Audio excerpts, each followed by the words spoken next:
this next guy that we're about to bring on the show, he's actually from my hometown, Taylorsville. I put no pressure on him, but the last two guys that played at Auburn from Taylorsville, end up playing in the National Football League. So, hopefully he'll be the next trio to play on Sundays. But, this guy comes from Ole Miss, transferred from Ole Miss. I'm glad he's not wearing an Ole Miss uniform no more. He's actually wearing the real team Auburn colors. So now I can go back home and be proud of him. But I think he's about to, wreak havoc this year as well, playing that linebacker position, being that signal caller. Like you said, someone that has experience. He's another guy that Hugh Freeze has brought in that has a lot of experience in playing in this conference. And that's what it's going to take to win games. Let's bring in Austin Keys. Austin, what's going on? Hey, how you doing today? Hey, we're doing pretty good. I got Justin Hokanson on here as the co-host. He auburnlive.com. So you'll probably see him out at training camp and everything, covering you guys and doing write-ups on you as well. But Gotcha. just talk about Austin. I know you very well. I know your family, but talk about the transition from Ole Miss to Auburn. Why was it that you feel like it was something that you needed to do to finish out your career? I felt like it was something very, very special that I needed to do. It felt like I just needed a fresh start in my life. So, Coach Freeze, being that he's a Mississippi guy, he's a real down-to-earth person. And, one of my first conversations with Freeze, it was just eye-opening. So that helped along the way, too, just enlighten my future. So I say that'll be a reason. Hey, what's up, Austin? I guess when you're coming down to making that decision of where to go, what was the thinking when you're looking at Auburn and they have a new staff, right? New coaching staff across the board. How did that factor into, because you obviously of Auburn, the program, but it's a new staff. Was that a plus that maybe it was a fresh start for you? Were you not as concerned about the staff? You're just looking at depth chart or culture. Just kind of talk me through a little bit of some of those things that went into making your ultimate decision to choose Auburn. I would definitely say I saw it as an opportunity, not just an opportunity to just find something else to do, but I feel like Auburn has a chance to be Auburn again. You'll hear Coach Freeze say it a lot of times, in the past 10 years, this program has been to a national championship. So I really felt like Auburn just needed another key pieces, and some more key pieces in recruiting that we're going to keep getting.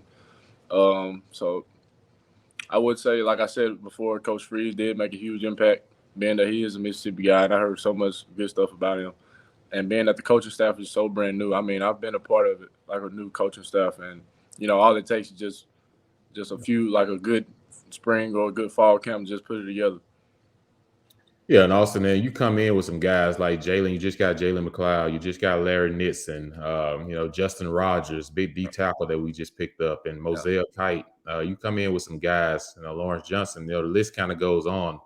A lot of experienced guys, and I can't leave out Elijah McAllister, who's another vet in this conference. So you come in with guys. How fast does it take to start gelling with guys? Because you being a linebacker, you have to make calls and different things.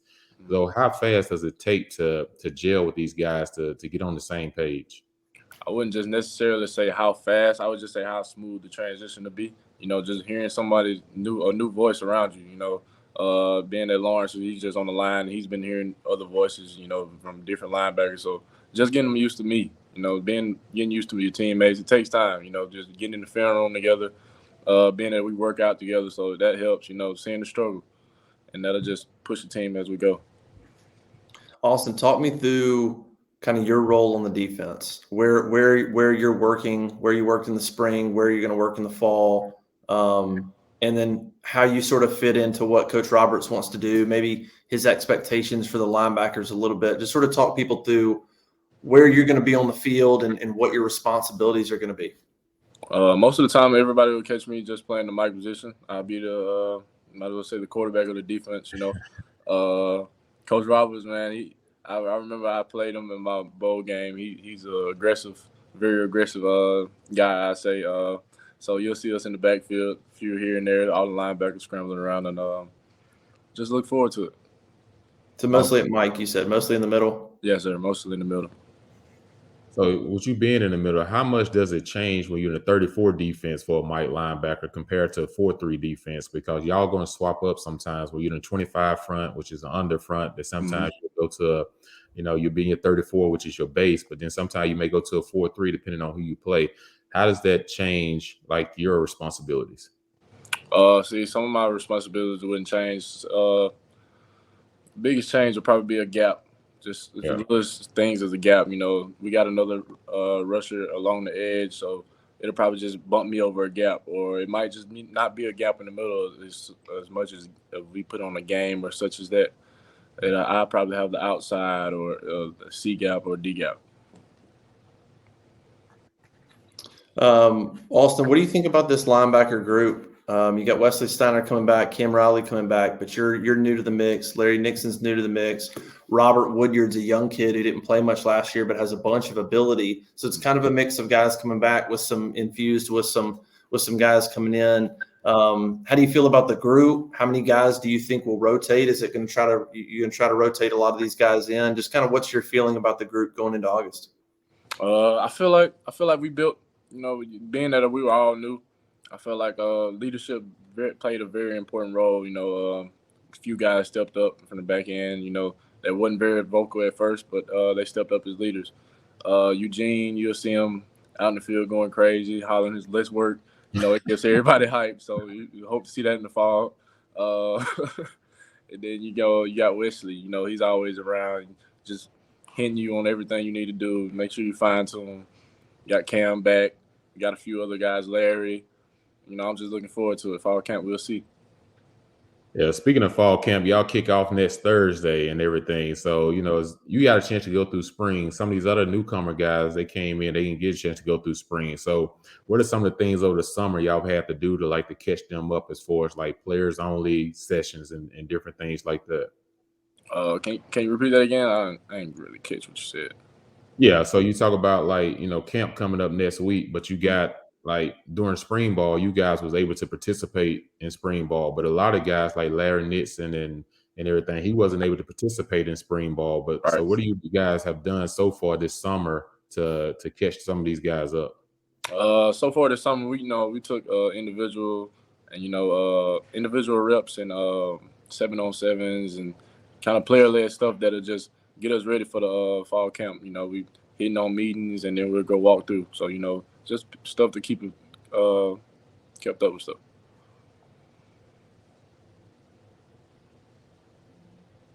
Jesse, you got something for him?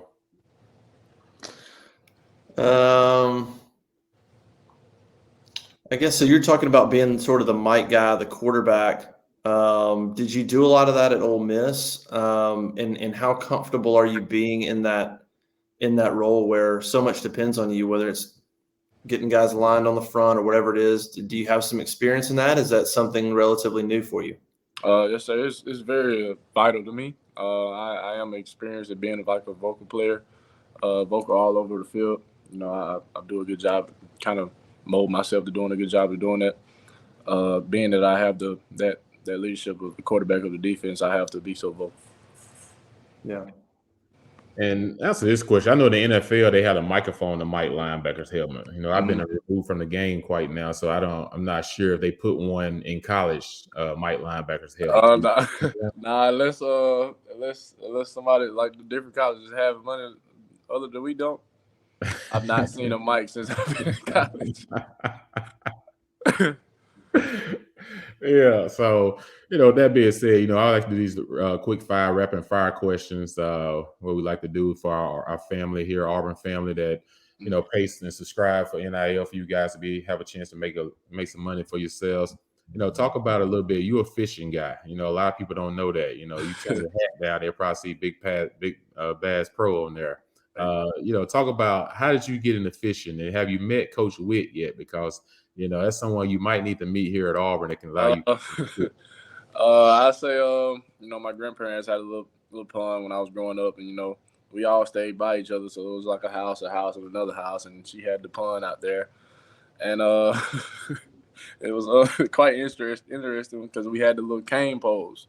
Yeah. So I didn't know how to use a cane pole, and all she had to do was just throw it out there like a little stick. So I know how to throw sticks. So she set it up for me, and I ended up throwing it out there, and it was peaceful. Like as a kid, you know, so many things go on, so it was peaceful, and I've held on to it since. Well, man, you need to make sure you meet Coach Witt. I'm not sure if he's still over Yeah, there at the I ain't met him time, yet. but I ain't met him Coach yet. Witt was my linebacker coach when I was at Auburn, and like he has some good fish out there in his pond. So you might want to meet him to go out there for some bye time. I got to. Yeah.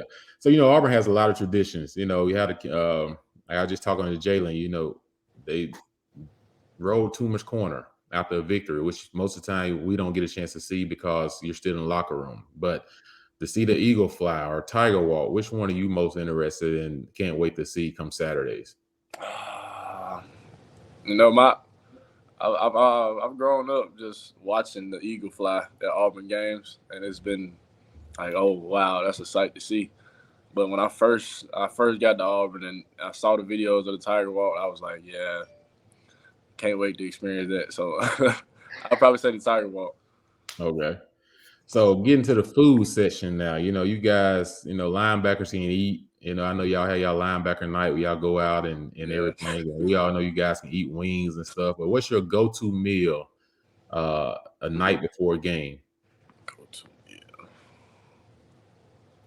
meal. It's gotta be probably wings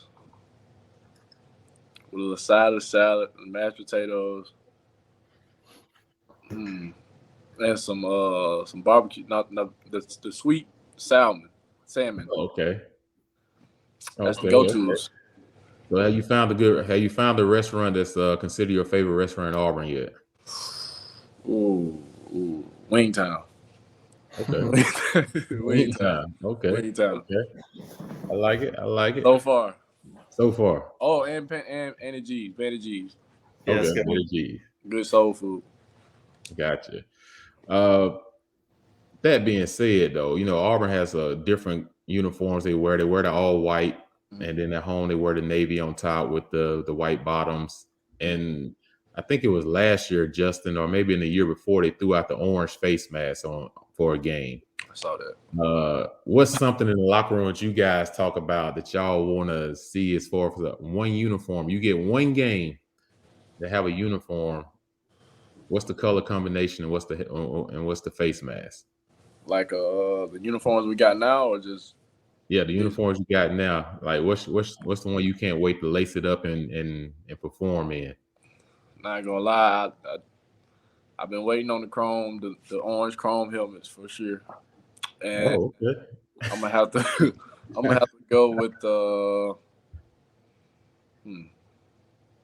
all white with the chrome, orange chrome. that was cold. I think I'm gonna lean towards that one. They need to do that. They haven't done it. They've done orange face masks at home, and they've done white face masks on the road. They haven't done orange face masks with all white on the road. I'm with you. They need to do that. Yeah. That'd be tight. That'd be real tight. Matter of fact, we need to do it at the LSU game. Oh, yeah. I'm with you. Yeah, you bring the LSU game. If it's a night game, it's really gonna shine in them lights. So I have to talk to Tyler about it.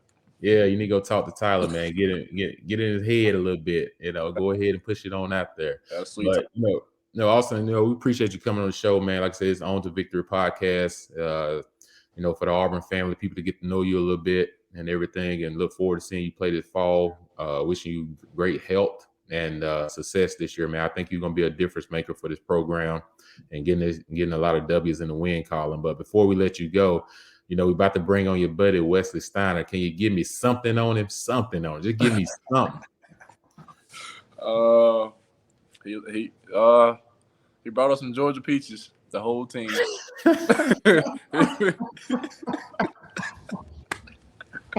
He loves anime and Spider-Man. So yeah. That's what's up, man. He brought y'all some Georgia peaches. The whole team and coaches. Man, that's what's up. That's a good dude right there, man. That's my guy. Warner Robbins. All right, then. All right, Austin. We appreciate you coming on, man. And like I said, see you around the plains and probably see you out at one of these practices. But go lead that defense, man. And y'all be wreak havoc this year. I got you. Where are you? I see y'all in September. See you. Yeah, Austin. See you, man.